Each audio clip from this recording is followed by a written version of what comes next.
The Utah Jazz continue to stun everyone. The Jazz were without their top 3 scorers on Monday night and still pulled off a win against another top team. This was supposed to be the stretch that finally took the Jazz out of the play-in and playoff contention to improve their draft lottery odds for next season. But things haven't gone to plan for those who are in favor of the tank. On Saturday, with no Jordan Clarkson or Colin Sexton, the Jazz beat the Celtics, the number 2 team in the Eastern Conference.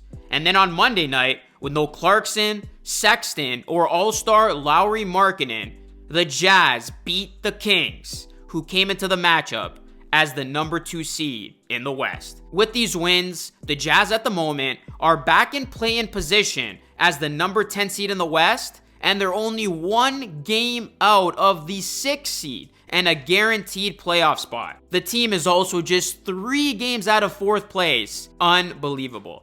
Despite trading away 4 starters in the offseason, including 2 franchise players, despite dealing 4 rotation players at the NBA trade deadline last month, this Jazz team just won't go away. How's it going, everyone? It's Luca here, back with another video. In this one, I'm going to be talking about how the Jazz just won't tank and how they continue to shock the NBA. If you guys can do me a solid favor, hit a like on the video. It does help the algorithm a ton. And please subscribe to the channel for more Jazz and NBA content. We're almost at 30K, so you all can help me hit that. Your support is greatly appreciated. The Jazz came out swinging against the Kings on Monday night. They led 40-19 after 1. And when it looked like the Kings were coming back, the Jazz closed the door to secure the win. Agbaji had a career-high 27 points for the Jazz, and Kelly Olynyk nearly racked up a triple-double with 19 points, 10 rebounds, and 8 assists. He was huge in this one. And veteran point guard Chris Dunn, who ran the show for most of this game, finished with 18 points and 10 dimes.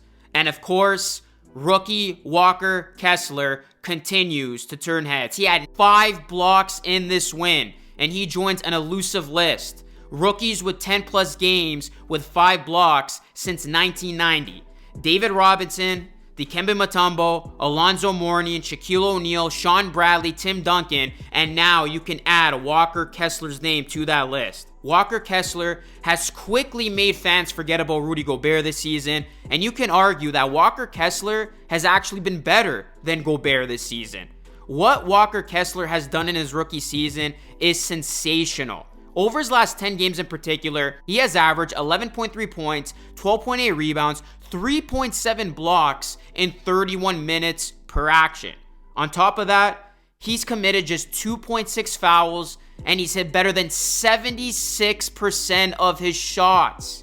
Can you imagine how good Kessler is going to be once he has some years under his belt? Then you look at another intriguing young player on this team in Agbaji, who at the time of the Donovan Mitchell trade, people were trying to figure out who this kid was. Over his last 10 games, Agbaji has scored 11.7 points per game and demonstrated the athleticism that is so valued in today's game. Kessler was picked 22nd overall in the draft, and Agbaji was picked 14th. Could you imagine where these guys would go if the NBA did a redraft? I mean, these are 2 top-tier young talents that the Jazz have.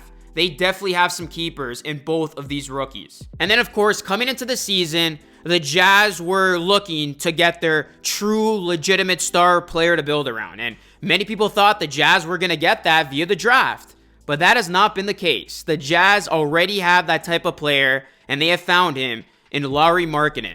Look at the numbers for Markkanen this season. He has been spectacular. Not only has he made it to the All-Star game, but he has been averaging 25.4 points, 8.6 rebounds on 50% shooting and better than 40% from 3. He's definitely going to win the Most Improved Player of the Year award. Markkanen has been absolutely amazing, and he has brought a newfound belief with this Jazz franchise.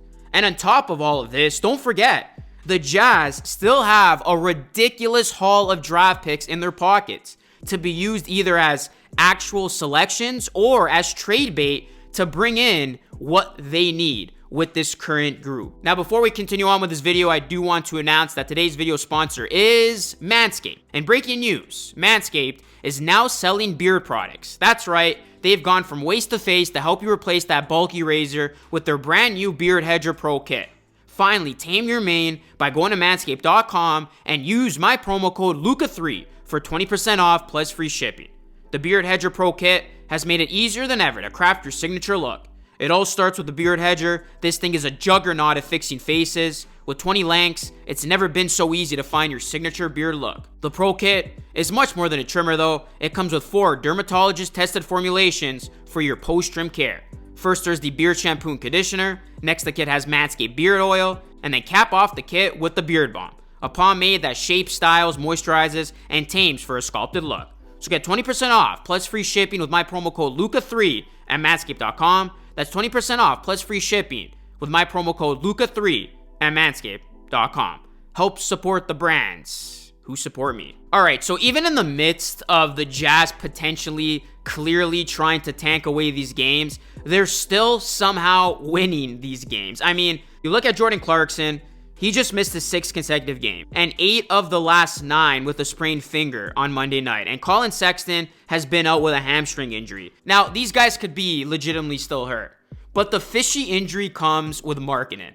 So Markkanen led all scorers with 28 points in a 118-117 victory over the Celtics on Saturday night. The Jazz best player finished the game, and then he even showed up at the post-game press interview. He pops up on the injury report the following day. And then, of course, he did not play on Monday night against the Kings. So that one was weird to me, and here's my take. I mean, if the Jazz are clearly trying to tank here by taking their players away from the game, they gotta stop. I mean, if the Jazz were trying to tank, they should have done it way earlier.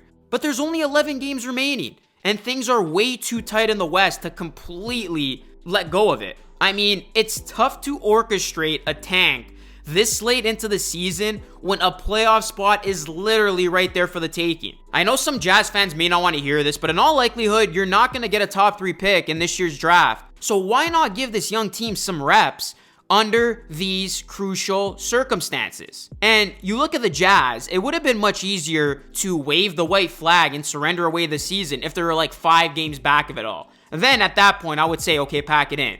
But it's hard to blatantly tank when you're right there from an actual playoff spot and 3 games back from having home court advantage in the first round of the playoffs. You can't throw that all away at this point.